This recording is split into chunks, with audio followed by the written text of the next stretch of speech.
Урматтуу кесиптештер, бүгүнкү мамлекеттик тил күнү менен чын жүрөктөн куттуктаймын. Эне тилин билбеген эси жогун аныктайт.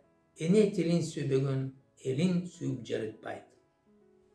Урматтуу кыргыз элим, урматтуу энергетика тармагында күнү түнү эмгектенип жаткан кесиптештерибиз, урматтуу Чакангес ишканасынын кызматкерлери, сиздерди бүгүнкү мамлекеттик тил күнү майрамыңыздар менен чын жүрөктөн куттуктайбыз.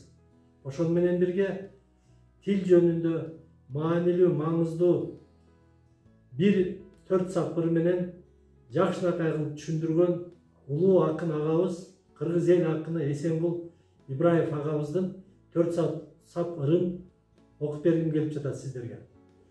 Эй жарандар, эскертемин силерге, чындап кызмат кылсам десе ким элге, сүйгүн тилин, сүйгөн жарын сүйгөндөй, күйгүн тилге, перзентине күйгөндөй деп, так даана жана таамай тил жөнүндө маңызын ачып, агабыз төрт сабыр менен тилибиздин маанилүүлүгүн, маңыздуулугун белгилеп кеткен.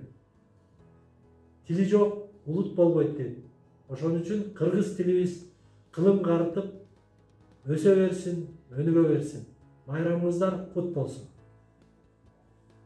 Тилим барда улукмун, тилим менен улутмун.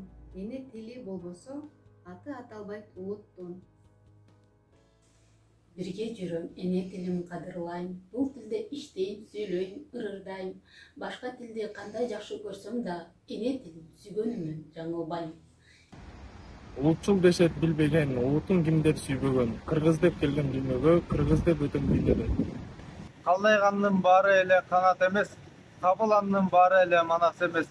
Калкын чанган, калкынын тилин чанган, кан болсо да кыргыздын баласы эмес.